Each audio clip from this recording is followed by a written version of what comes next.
Buenos días, soy Rocío Capristo, la técnica de prevención de la Asociación Española contra el Cáncer. Y en esta ocasión daremos una pequeña charla sobre qué es lo que fumas, que es una iniciativa que me propuso la Universidad de las Islas Baleares, a la cual les agradezco esta oportunidad. Y hablaremos sobre mitos y realidades en torno a diferentes tipos de consumo del tabaco, ¿sí? Y nos centraremos en los datos que nos ofrecen las encuestas, edades y estudios. La encuesta edades es el programa de encuestas sobre alcohol y otras drogas en España. Está dirigido por la Delegación del Gobierno para el Plan Nacional sobre Drogas y cuenta con la colaboración de las comunidades autónomas. Es un programa que se realiza cada 2 años en la población que comprende la edad entre 15 y 64 años. Y de esta encuesta podemos extraer información sobre aspectos relacionados al consumo de drogas, como perfiles de consumidores, percepción de riesgo que tiene la población frente a las drogas, la percepción de disponibilidad de estas drogas, bueno, etc. Y la encuesta Estudes es una encuesta sobre el uso de drogas en la enseñanza secundaria de España. Se hace cada 2 años y es promovido y financiado por la Delegación del Gobierno para el Plan Nacional sobre Drogas y cuenta con la colaboración de las comunidades autónomas. En este caso, las personas encuestadas son estudiantes matriculados en centros educativos entre 14 y 18 años, y en la edición que he utilizado para esta presentación, en las Islas Baleares fueron encuestados 864 estudiantes. Bien, para comenzar, mito o realidad. Fumo porque quiero, porque me gusta. Puedo dejarlo cuando quiera. Y el tabaco es solo un hábito, no es una droga. Bien, con respecto al tabaco, es solo un hábito, no es una droga. Verdaderamente el tabaco cumple todas las características de droga. Ahora veremos cuáles. Pero sobre todo también porque provoca adicción física y psicológica, ¿sí? Y al mismo tiempo, si quiero dejarlo, lo podría dejar sin ningún problema. Verdaderamente hay muchos fumadores que coinciden en que el proceso de empezar a fumar no consiste en una decisión en sí misma, sino en una serie de circunstancias. Entonces, fumo porque quiero es un poquito irreal, ¿vale? Con respecto ¿a qué es una droga? Una droga es cualquier sustancia que una vez introducida en el organismo a través de distintas vías, es decir, esnifada, inyectada, fumada o tragada, tiene la capacidad para alterar o modificar funciones corporales, ¿sí? Sensaciones, estados de ánimo, hasta los sentidos. Sea cual sea la droga o sustancia y tenga la edad que tengas, las drogas afectan a todas las personas e implican un deterioro progresivo a corto o largo plazo, ¿vale? Tanto físicamente como en el desarrollo personal. Por eso el gran riesgo, además de afectar la salud de la persona, es la capacidad de crear dependencia.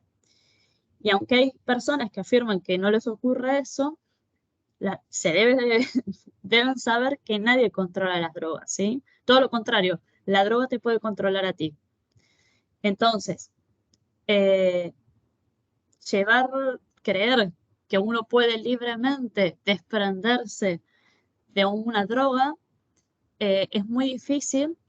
Hasta que no se pone en práctica, la persona muchas veces no toma noción de ello, ¿verdad? La nicotina, en el caso del cigarrillo, es el principal componente responsable del poder adictivo y de mantener el consumo, porque su potencial de dependencia es igual o mayor que el de otras sustancias psicoactivas, ¿vale? Su consumo en el tiempo que produce dos grandes cosas. Un alto grado de tolerancia, es decir, implica la disminución del efecto obtenido con la nicotina, necesitando el aumento progresivo para obtener un igual resultado. Es decir, mi cuerpo se acostumbra a la cantidad ingerida, por ende, para tener el mismo o un mayor efecto, requiero más cantidad. Y también genera la aparición del síndrome de abstinencia, Cuando se produce el cese del consumo, se manifiesta este síndrome como un deseo imperioso de fumar, irritabilidad, ansiedad, alteraciones del ánimo y un mayor apetito. Bien, con respecto a la nicotina, vamos a hacerlo muy breve, pero para que se pueda entender, cuando uno inhala el humo del tabaco, la nicotina se absorbe muy rápidamente, tanto en la mucosa de la boca como en los pulmones. Viaja por el sistema circulatorio distribuyéndose a todo el organismo. Tarda 7 segundos en llegar a nuestro cerebro y 20 segundos en llegar a las zonas más distantes. No existe ninguna otra droga que llegue con tanta rapidez al sistema nervioso. O sea, el máximo efecto en menor tiempo tiene. A su vez, ¿por dónde se elimina esa nicotina? Es a través de la orina. Y en el parto, durante la lactancia, esa nicotina se elimina también a través de la leche materna y durante el embarazo, a través de la sangre, se puede eh, eh, llegar al feto, ¿vale? Un fumador ingiere entre 1 o 2 miligramos de nicotina por cigarrillo aproximadamente. Y en dosis altas, que son unos 40 o 60 miligramos, puede causar la muerte en pocos segundos debido a un fallo respiratorio. Bien, como vemos aquí, el efecto que tiene la nicotina sobre nuestro cuerpo no es solo sobre nuestro cerebro o nuestros pulmones. A nivel cerebral, lo que podemos ver, que es en la imagen de la izquierda, la nicotina actúa simulando ser un neurotransmisor habitual que nosotros tenemos, que es la acetilcolina. Tiene una conformación muy similar, por ende, esa acetilcolina que actúa entre la unión de dos neuronas enviando señales, la acetilcolina cuando se une al receptor nicotínico, que valga la redundancia, se llama así, lo que hace es, al unirse genera una señal de excitación, ¿vale? Pero esa acetilcolina que es natural, hay una enzima que luego la degrada y vuelve a formarse en el momento que sea requerido. ¿Qué pasa? La nicotina se instala en ese mismo receptor. Receptor es como una antena que tienen nuestras células, pero no es degradada. Entonces genera una estimulación continua sobre esa célula. ¿Bien? Eso es lo que genera ese sentimiento de actividad, de poder tener mucha más fuerza o estar mucho más despierto, ¿sí? A nivel de la boca también actúa, porque es el primer lugar donde entra en contacto nuestras células con todos los componentes que tiene un cigarrillo. Y muchas veces es el punto donde se generan los cambios tumorales y comienzan el cáncer, no solamente a nivel pulmonar. A nivel pulmonar, nuestros cigarrillos sí siempre lo asociamos al cáncer, pero tenemos que tener en cuenta que también al fumarnos un cigarrillo, cada vez lo que hacemos es irritar nuestras células del pulmón, generar inflamación. Esa inflamación lo que genera es una mucosidad que hace que las células que se encuentran en el pulmón tienen como unos cilios, o sea, unos pelitos en su superficie, que la mucosidad lo que hace es frenar ese movimiento y por ende todas las partículas que aspiremos quedarán retenidas en el pulmón, ¿sí? Y generando cada vez más y cada vez más un estado inflamatorio, una broncoconstricción, es decir, se cierran nuestros bronquios, además de que estamos continuamente eh, dándole a esos pulmones muchas sustancias carcinogénicas, ¿vale? A nivel del sistema circulatorio del corazón, el tabaco lo que produce tiene un poder bastante aterogénico, es decir, genera placas en nuestros vasos que comienzan a cerrarse hasta el punto que pueden generar un cierre completo y eventos cardiovasculares como se conocen. Por eso el cigarro no solo genera enfermedades como el cáncer, sino también enfermedades cardiovasculares. A nivel de la piel se genera una deshidratación muy fuerte y a nivel de los músculos también tenemos que pensar que al formarnos un cigarrillo aumentamos el monóxido de carbono en nuestro cuerpo. Por ende, lo que hace el monóxido de carbono es eliminar el oxígeno que nosotros estamos inhalando, ¿sí? Como desplazarlo, ocupar más espacio ese monóxido y por lo tanto no llega la gran cantidad de oxígeno que necesitamos a nuestras extremidades como pueden ser en el caso de los músculos. Bien.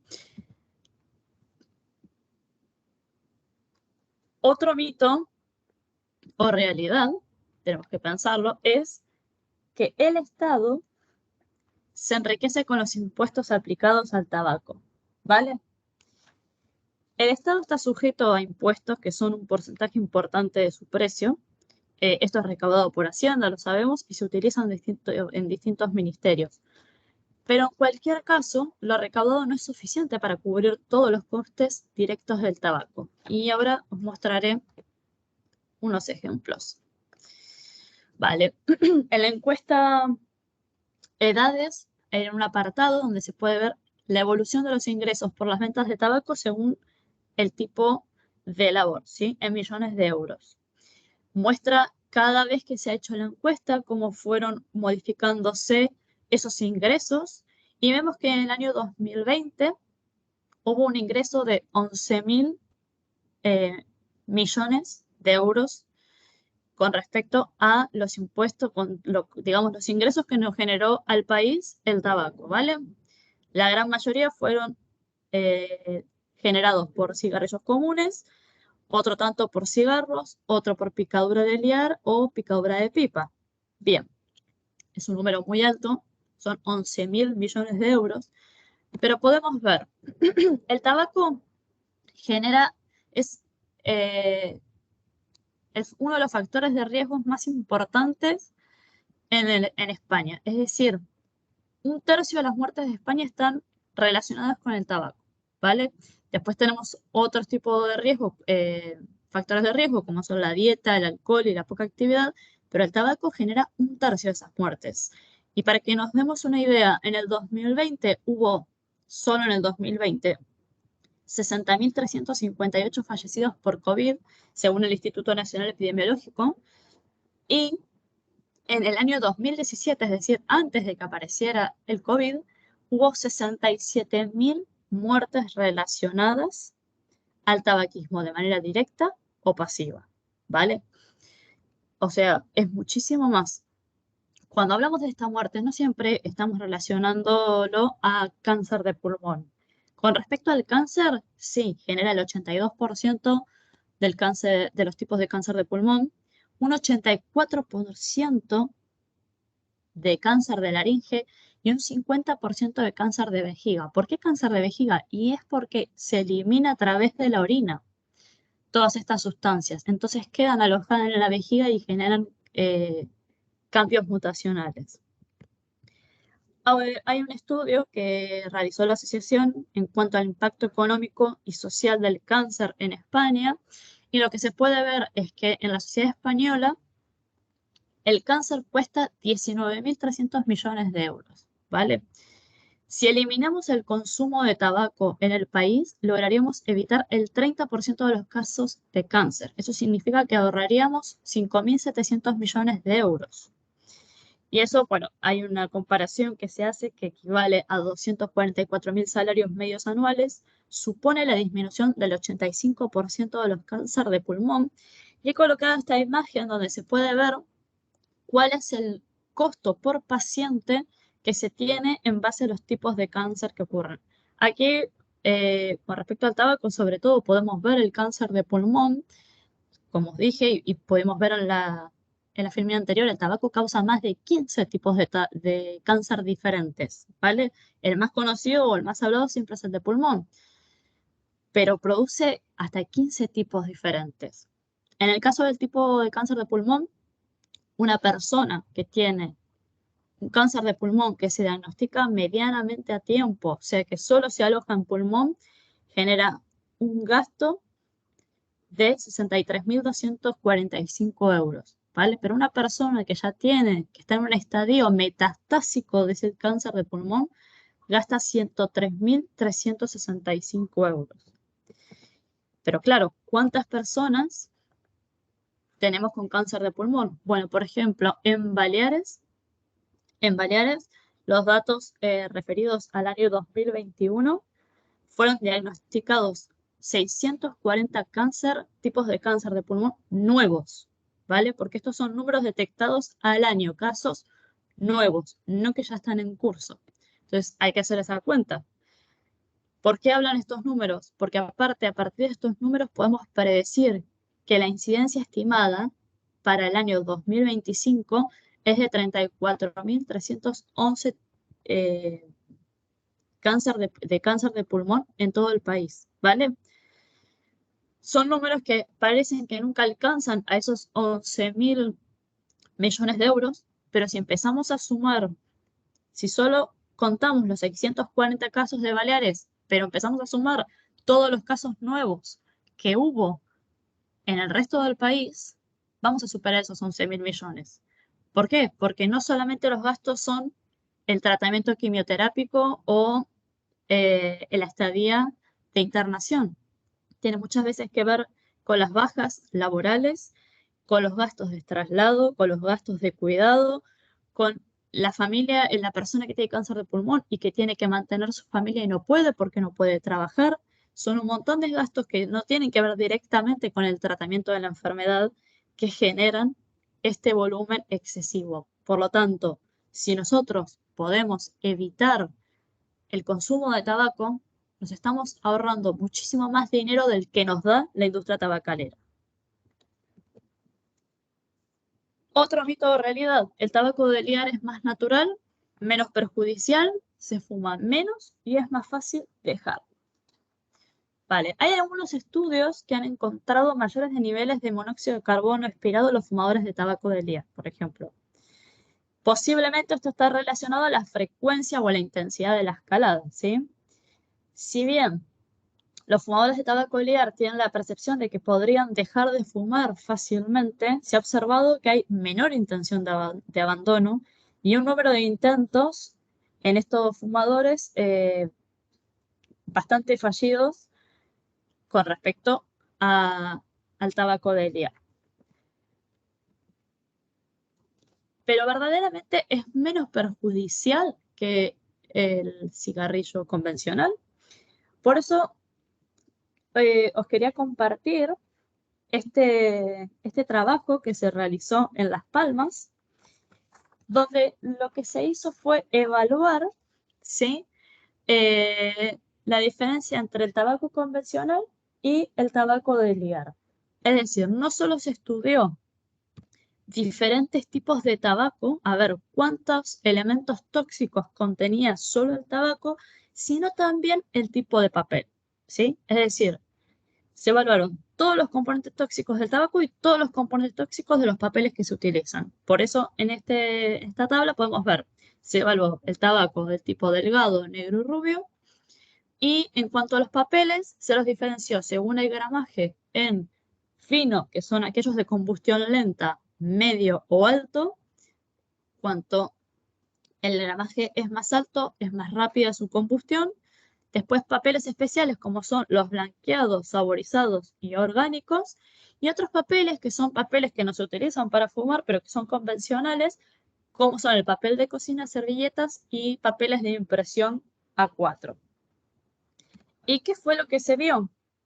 Se vio que en cuanto al tabaco, el que más sustancias tóxicas tiene es el tabaco negro, lo cual no significa que haya que fumarlo, ¿vale?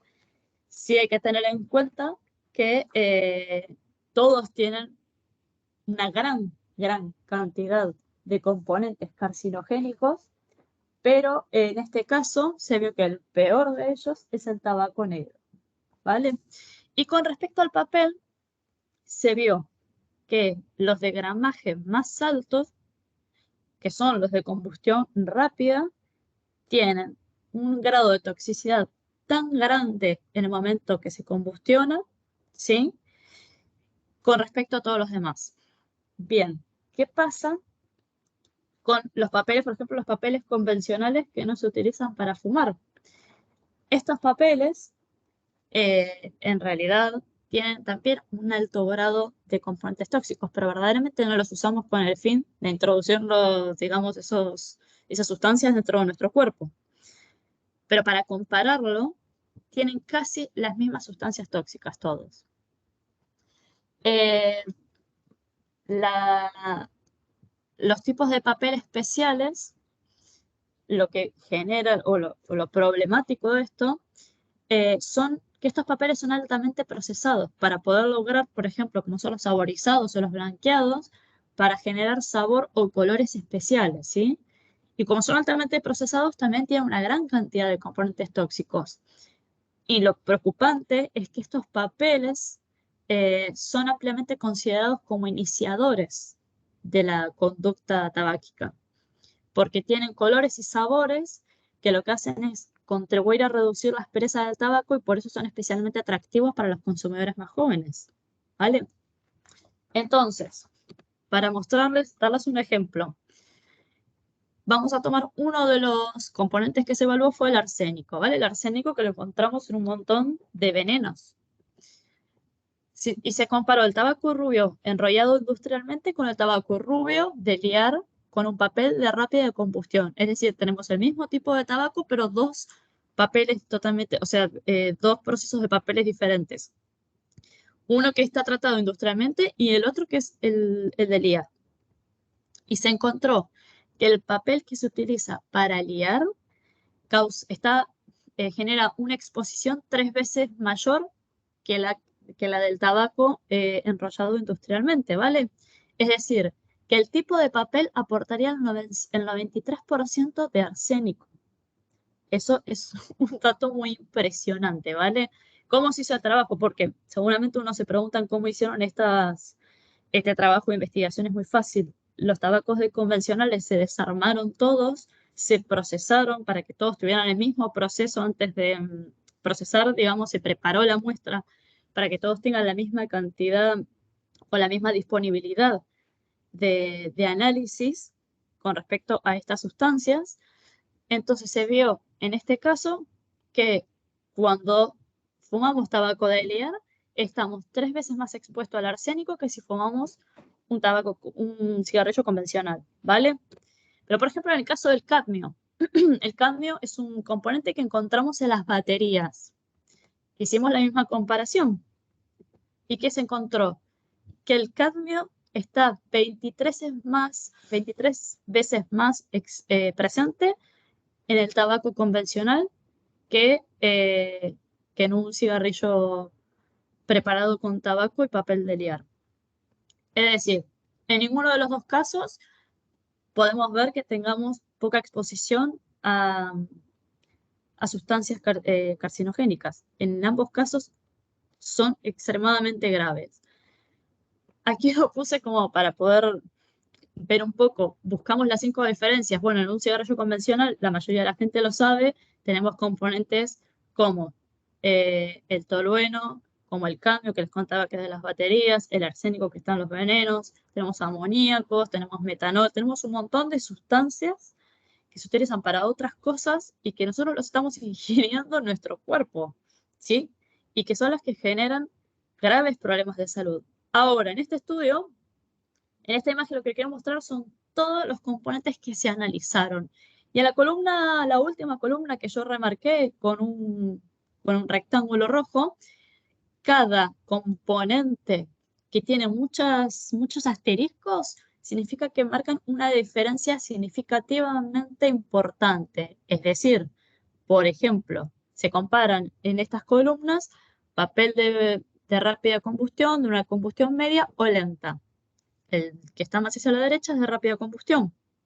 Y podemos ver que la presencia de arsénico, por ejemplo, es muchísimo más grande que con respecto a los otros dos papeles, ¿vale? Lo cual no significa que no esté presente en los otros papeles, ¿sí? Están los tres, pero en el caso de la rápida combustión está muchísimo más. Y es una diferencia significativamente importante, ¿vale?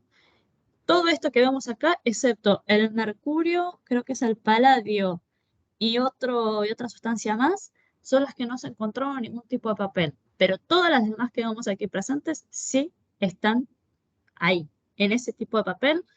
Y aquí no les puse en la tabla que habla sobre el tabaco liado. Por lo tanto, Ahora vamos a un poco a los números con respecto a cuál es la tendencia de las personas en estos dos tipos de consumo, ¿sí? Una de cada 3 personas consume tabaco diariamente, ¿sí? Según la encuesta de edades. 74% fuma más de cajetilla, 17% de liar y un 9% fuma ambas cosas, ¿sí? 6 de cada 10 fumadores se ha planteado en un momento dejar de fumar, lo cual es algo muy bueno. Eso es algo para rescatar. Es decir, que si hacemos campañas y ayudamos a estas personas con cursos para dejar de fumar y las incentivamos y las acompañamos, podemos disminuir notablemente estos números, ¿sí? Y cuando hablamos de jóvenes de entre 15 y 24 años, el 26% fuma a diario, ¿sí? Es un número alto, ¿vale? Esto según la encuesta edades. ¿Qué dice la encuesta Estudes con respecto a las Islas Baleares, que fue realizada entre el 2020 y 2021? ¿Cuál es la edad de inicio de consumo? 14 años, lo cual es muy preocupante. Son niños, aún son niños y ya están comenzando con el hábito de fumar tabaco, ¿vale?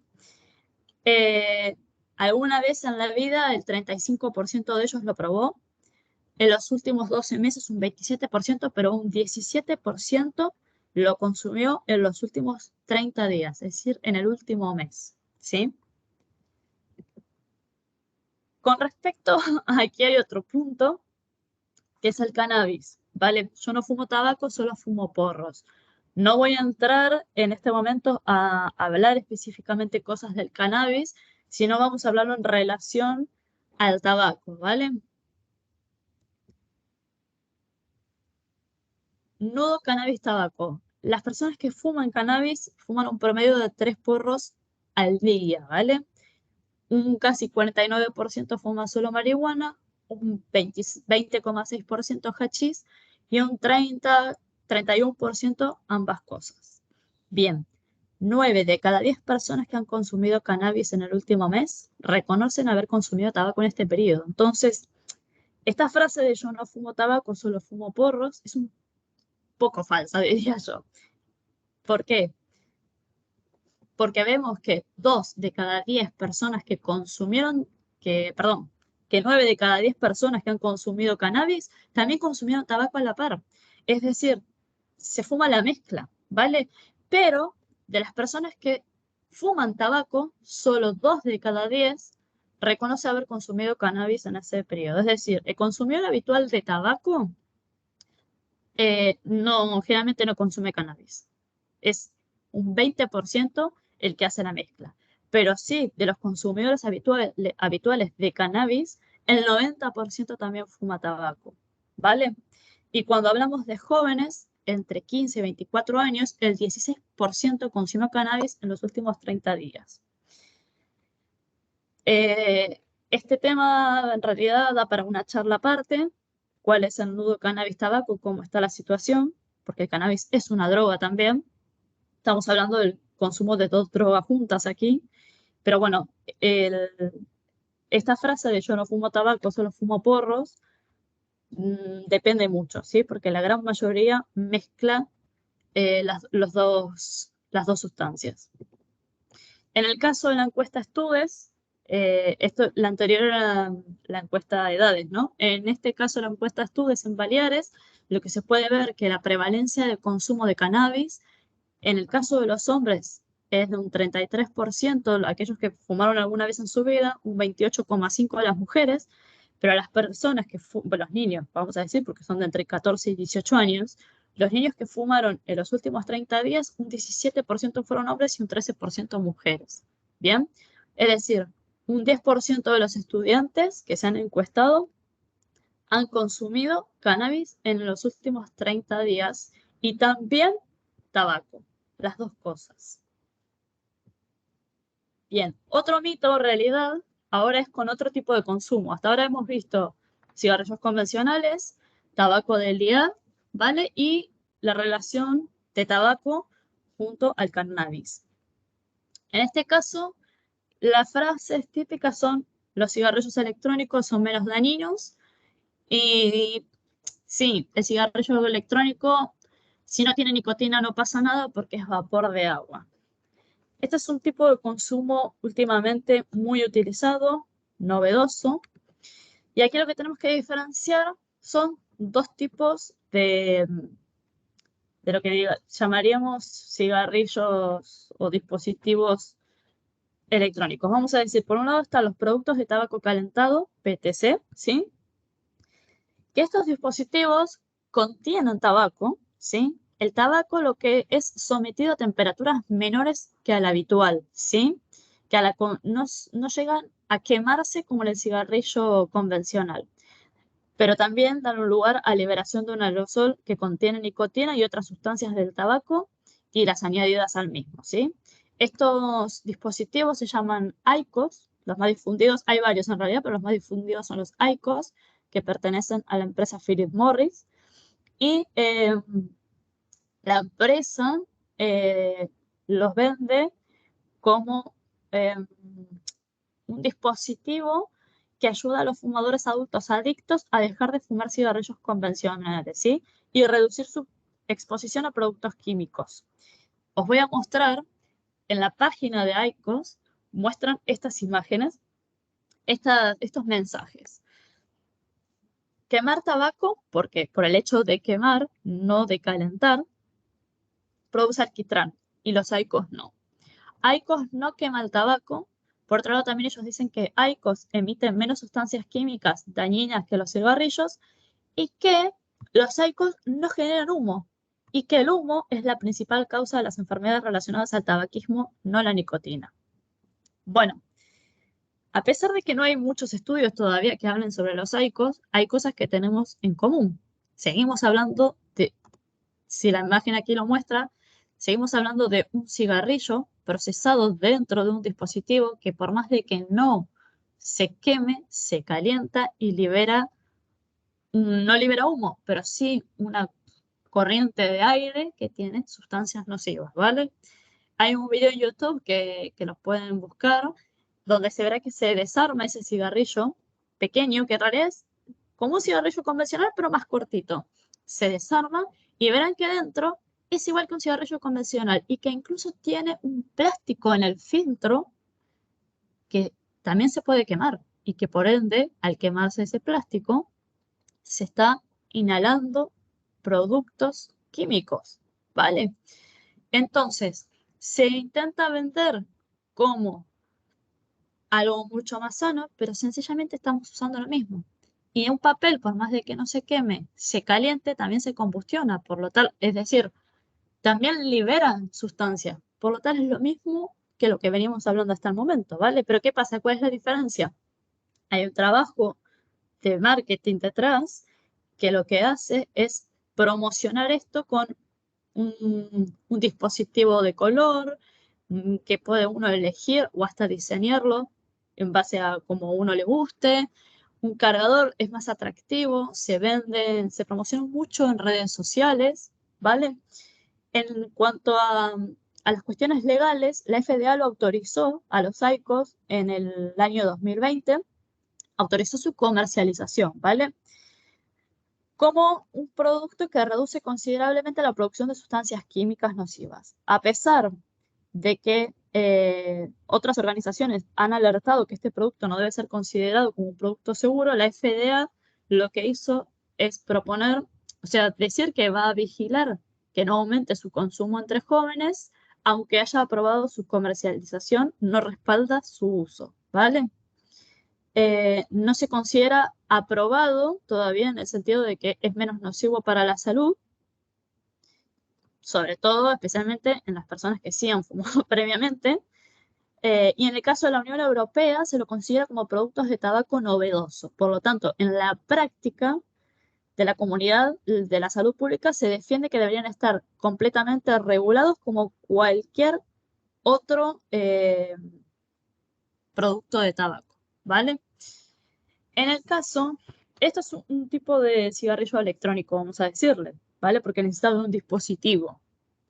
Por otro lado, tenemos el dispositivo susceptible de liberar nicotina, que también son, o los más conocidos, digamos, como cigarrillos electrónicos, porque no depende en sí de, que tabaco puramente. En los IQOS es como un cigarrillo convencional, pero más pequeño. Hay tabaco presente, pero en estos sistemas de estos dispositivos susceptibles a la liberación de nicotina son sistemas donde se administra nicotina, ¿sí? Y que se caracterizan por calentar un líquido, produciéndose un aerosol que es inhalado por la persona que lo consume, ¿vale? Eh, en el caso de la Unión Europea los considera como productos relacionados con el tabaco, ¿sí? Todavía no hay una gran regulación sobre esto y es lo que se está intentando que en la próxima reforma de ley se pueda modificar, ¿sí? Y que haya una regulación con respecto a estos cigarrillos electrónicos.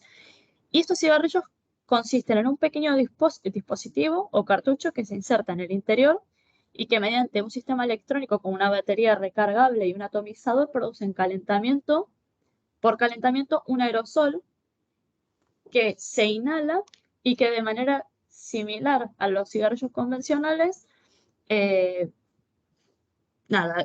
ingiere, o sea, uno inhala ese humo, ¿sí? Se conocen como también vapeadores, ¿sí? Porque generan vapor. Bien, ¿qué pasa? Acá hacemos en esta tabla una comparación. Los cigarrillos convencionales no requieren de un calentamiento previo. Los IQOS sí, para absorción más rápida, que en ese video de YouTube que os cuento, además de mostrar el interior de ese cigarrillo, lo que hace es decir cuáles son todas las contras que tiene el IQO, pero siempre en favor del cigarrillo electrónico, ¿vale? Y que en eso no estamos de acuerdo. Pero bueno, una de las contras, digamos, que tenía estos productos es que hay que hacer un calentamiento previo. Entonces, si uno tiene poco tiempo para poder fumar, eh, la verdad es que mientras uno espera que se caliente el aparatito, perdió todo el tiempo, los 5 minutos que tenía para fumarse el cigarrillo, ¿vale? Y en el caso de los cigarrillos electrónicos, no necesita de un calentamiento previo. Los más recientes, los de que se llaman de cuarta generación, que son los vape pods, sí requieren de un calentamiento previo, ¿vale? Pero la nicotina es liberada con mayor intensidad, ¿sí? Es muy adictivo. Bien, ¿contienen nicotina? Los tres sí. Van a encontrar cigarrillos electrónicos líquidos que dicen que no contienen nicotina, ¿sí? Pero la gran mayoría sí las contienen, ¿sí? ¿Contienen tabaco? Todos sí, menos el cigarrillo electrónico o el dispositivo susceptible de liberar nicotina, que no lo contiene. ¿Produce residuos sólidos? Los cigarrillos convencionales sí, los externos, es decir, las cenizas. En cambio, los cigarrillos electrónicos generan residuos sólidos, pero dentro del dispositivo. ¿Bien? ¿Tienen capacidad de generar adicción? Sí, los tres. Y por eso desde la asociación no apoyamos en la utilización de cigarrillos electrónicos para dejar de fumar, porque en realidad perpetúan la adicción, ¿vale? Y después, ¿son promocionados como útiles para dejar de fumar? Los IQOS no tanto, digamos, pero los cigarrillos electrónicos sí. Es más, hay en algunos lugares que desde Sanidad Pública dicen que son ideales para dejar de fumar, pero verdaderamente no está demostrado a nivel científico. También tenemos que tener en cuenta que estos productos son muy nuevos, entonces todo el material científico generado y con pruebas verdaderas, o sea, avaladas científicamente, las tendremos dentro de unos años, ¿vale? Porque son muy nuevos estos dispositivos. Bien. Por lo tanto, con respecto a lo que contienen esos tipos de líquidos que están dentro de los cigarrillos electrónicos, lo que podemos ver es que, bueno, hay una cantidad de ¿cómo se dice?, de sustancias que algunas pueden ser conocidas por otros ámbitos. Por ejemplo, bueno, la nicotina puede contener o no, ¿vale? Y es la sustancia que genera la adicción, sobre todo. Pero después tenemos sustancias como el polietilenglicol, como el glicerol, ¿vale? O glicerina vegetal, propilenglicol también. Son sustancias que se emplean como aditivos alimentarios. se desconoce todavía cuáles son los valores límites de seguridad tras el calentamiento, porque una cosa es que ingresa a nuestro cuerpo mediante alimentación y otra cosa es cuando una sustancia se quema, ¿vale? Se transforma, se modifica. Entonces lo que hay que descubrir es si esa modificación, el nivel de daños que nos genera y en qué cantidad, ¿vale? Después, bueno, que también contienen saborizantes. Y ese es el tema, los saborizantes artificiales y los aromas es lo que genera la primera aproximación, sobre todo en los jóvenes, y también que se perpetúe en el tiempo, ¿vale? Esta cuestión de sentir un, un sabor especial y diferente, entonces la, la sensación es mucho más placentera, ¿vale? Pero lo que hace también es que se perpetúe en el tiempo, ¿ok? Pero después tenemos eh, otros, otros componentes que se generan. Uno son los que están en el líquido, por eso los quise diferenciar. Y otra cosa es lo que se ha encontrado en el humo que se libera y que es el crialdehído, el formaldehído, la acetona, el níquel y el cromo y el plomo. Y acá estamos hablando de sustancias que son muy carcinogénicas, que son sustancias que pueden generar enfermedades, ¿sí? Por eso os quería mostrar rápidamente este trabajo, que lo que se ha hecho es evaluar el nivel de exposición de níquel y de cromo en personas que utilizan cigarrillos electrónicos, ¿sí? Y se hicieron midiendo estas sustancias en muestras como son orina, saliva, sangre, ¿vale? Y lo que se vio es que hay una gran exposición a níquel y a cromo en todos los tipos de muestra. Es decir, las personas que consumen cigarrillo electrónico, se cree que esa liberación de níquel y de cromo no está tan relacionada con el líquido, sino con la resistencia que genera el calentamiento del líquido, ¿vale? Entonces, lo que hace es ese líquido residual que queda ahí y está en contacto, eh, genera la aparición del níquel y de cromo, ¿vale? Bueno, estaría para hablar mucho más sobre el estudio, la verdad que es muy interesante, os dejo si a alguno le interesa, pero entonces se ha encontrado tanto en muestras biológicas como también, por ejemplo, en residuos del líquido utilizado, estos componentes que en grandes cantidades son muy perjudiciales para la salud, ¿vale? Y por otro lado, algo también que es muy nuevo es el síndrome EVALI o crisis del acetato de vitamina E, ¿sí? En España, en castellano sería daño pulmonar asociado al uso de cigarrillos electrónicos o de vapeo. Se ha visto que en el año 2020 en Estados Unidos apareció como una epidemia, ¿sí? Donde hubo 2.800 hospitalizaciones y 68 fallecidos, todos eran chicos jóvenes, ¿sí?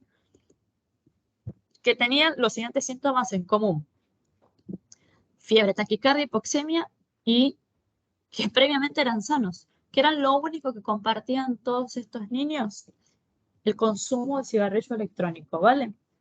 Bien, ¿qué pasó? Empezaron también a ver que tenían en común síntomas gastrointestinales, síntomas respiratorios y síntomas sistémicos, como por ejemplo puede ser la fiebre, ¿vale?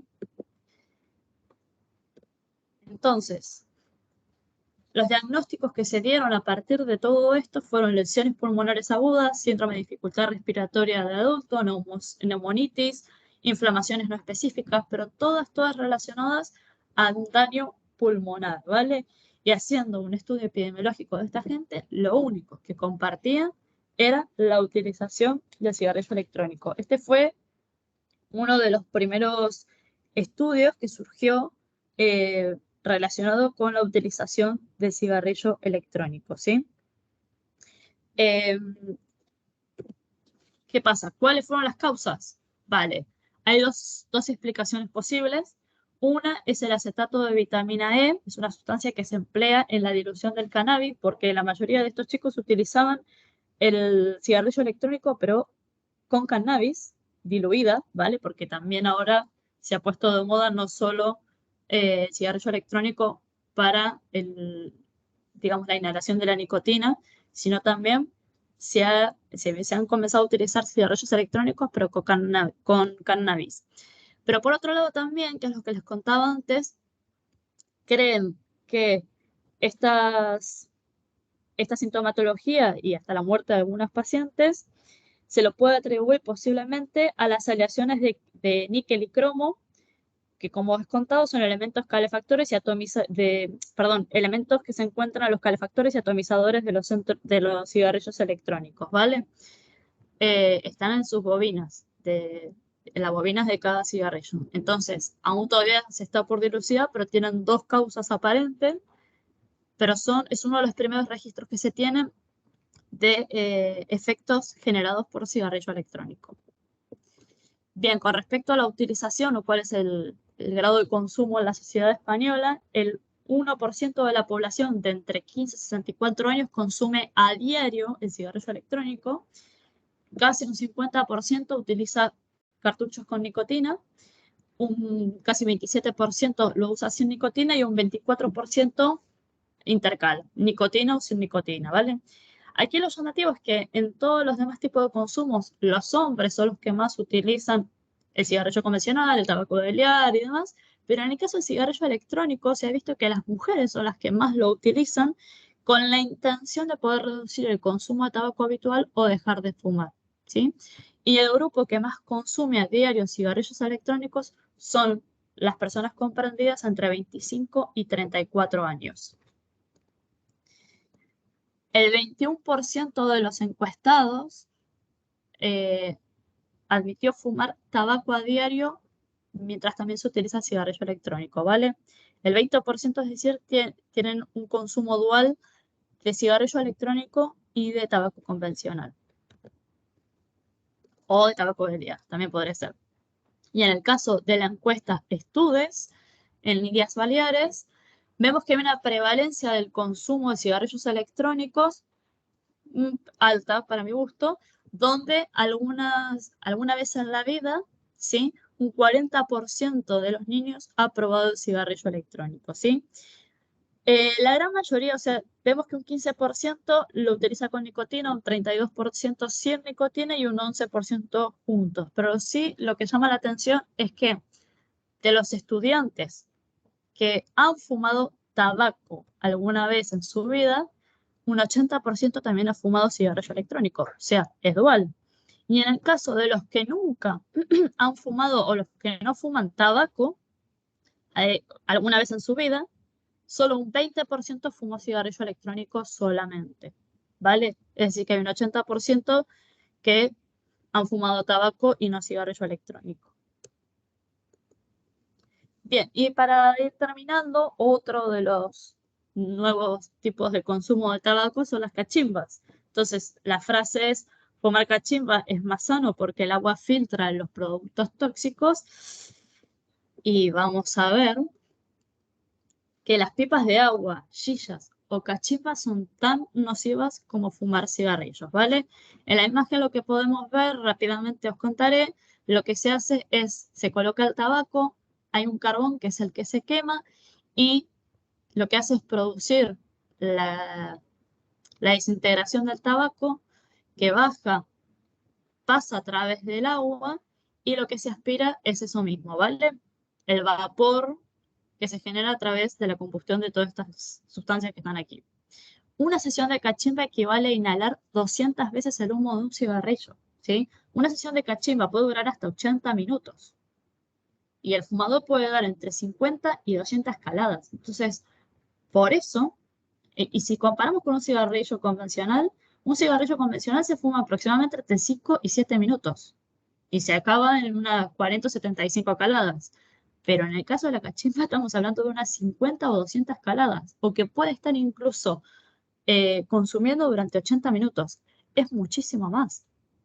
Por eso, eh, la cachimba equivale a inhalar 200 veces el humo de un cigarrillo, ¿sí?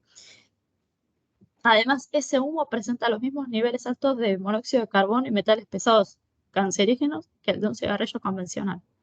Así que hay que tener mucho cuidado con esta nueva creencia de que no produce nada porque el agua lo diluye, No, las sustancias siguen estando ahí, ¿vale? Y en Baleares, el 35% de los jóvenes entre 14 y 18 años han fumado pipa de agua alguna vez en su vida.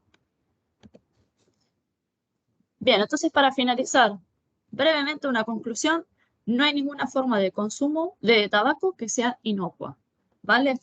Hasta ahora todas las que hemos visto son distintas formas de consumir el tabaco o de obtener una, una cantidad de nicotina que siga estimulando nuestro sistema nervioso, ¿sí? Que es decir, que siga modificando nuestras funciones fisiológicas, porque eso es lo que hace la nicotina, ¿vale? Y para ello lo que tenemos que hacer entonces es proponer ideas, porque tenemos un objetivo del Plan de Cáncer Europeo que se impuso en el 2021, que es lograr una generación libre de tabaco para el 2040, donde al menos el 5% de la población no fume. Es decir, que lograr que solo un 5% de la población fume. Queremos que, si ahora actualmente hay un 25%, reducirlo de un 25 a un 5% para el 2040, ¿vale? Y si logramos una generación completamente libre de tabaco, aunque sea para el 2030, estamos súper contentos, ¿sí? ¿Cuáles son las propuestas, ¿vale? Que tendremos que hacer? Bien, sobre todo actualizar políticas de control, lo más importante. Es súper importante poder lograr modificaciones que sobre todo regularizan tanto lo que es el tabaco convencional como lo que es un cigarrillo, el tabaco de liar, como son los cigarrillos electrónicos, que aún prácticamente no hay políticas de control. Necesitamos crear barreras de acceso al tabaco y ahí es donde entra sobre todo la parte socioeconómica, ¿vale? Lo que se espera con los aumentos de los impuestos es que la gente, al tener por ahí un poco menos de acceso y demás, verdaderamente se plantee dejar de fumar, ayuda a evitar que las personas sigan consumiendo, investigar más, porque como les he contado, estos tipos de nuevos dispositivos tienen muy muy pocos trabajos todavía realizados. También las industrias tabacaleras están generando muchos tipos de trabajos que en realidad están a favor de ellos, entonces necesitamos más investigación que no estén relacionadas con las industrias tabacaleras. Por otro lado, también lo que necesitamos es aumentar la sensibilidad social, ¿sí? Porque no solo estamos hablando de las personas que en sí fuman, sino que cada persona que fuma un cigarrillo al lado de una persona no fumadora la convierte en una fumadora pasiva. Y los efectos nocivos son exactamente iguales, porque se detecta que las partículas de un cigarrillo convencional o de un cigarrillo que se haya hecho con tabaco de liar y demás, una persona que no fuma está expuesta a sus humos, o sea, a los humos de estos cigarrillos, incluso hasta 9 metros de distancia, ¿vale? Por eso necesitamos más espacios libres de humo. Impulsar programas de prevención fuertemente y sobre todo apoyar a las personas que sí fuman, apoyarlas y guiarlas para que puedan dejarlo, ¿vale? Por eso tenemos muchos cursos para dejar de fumar, tanto, bueno, nosotros como lo que es el sistema de salud público y muchas otras entidades, porque creemos que lo pueden dejar, que pueden liberarse de esta presión que genera el tabaco y creemos que se puede ayudar eh, en gran dimensión. Os dejo aquí, nosotros tenemos continuamente cursos para dejar de fumar, ¿sí? Tanto en la sede de Palma como en la de Inca, como la de Campos y también en el resto de las islas. Nos pueden seguir en nuestras redes sociales para ir sabiendo cuándo comienzan los nuevos cursos para dejar de fumar. Somos la Asociación Española contra el Cáncer y lo que hacemos es, además de lo que a mí me compete en el área de prevención, intentar que las personas no tengan en un futuro cáncer, generando cambios de hábitos y con hábitos saludables poder evitar este porcentaje de muertes por cáncer, ¿vale? También lo que hacemos es atender, bueno, y ayudar muchísimo a los pacientes oncológicos de diferentes formas, tanto a nivel social como psicológico. Hacemos talleres y encuentros para ellos, tenemos un voluntariado de acompañamiento para estas personas y sus familias, tenemos servicios complementarios como nutrición, fisioterapia, logopedia y actividades físicas, ¿vale? Y hasta aquí ha llegado mi presentación. Os agradezco muchísimo eh, que la estéis mirando y escuchándome, ¿vale? Y bueno, y cualquier cosa podéis contar conmigo y con toda la asociación, sobre todo las personas que sean fumadoras o algún familiar que quiera ayudar a una persona fumadora o amigo que sepa que la asociación está aquí para apoyarlo y ayudarlo. Y bueno, y seguiremos promoviendo más espacios libres de humo, como lo estamos haciendo junto a la universidad, para lograr esa generación libre de tabaco en el 2040, o si lo podemos lograr antes, mejor, ¿vale? Así que muchísimas gracias. Eh, espero que podamos lograr muchos objetivos y hasta la próxima.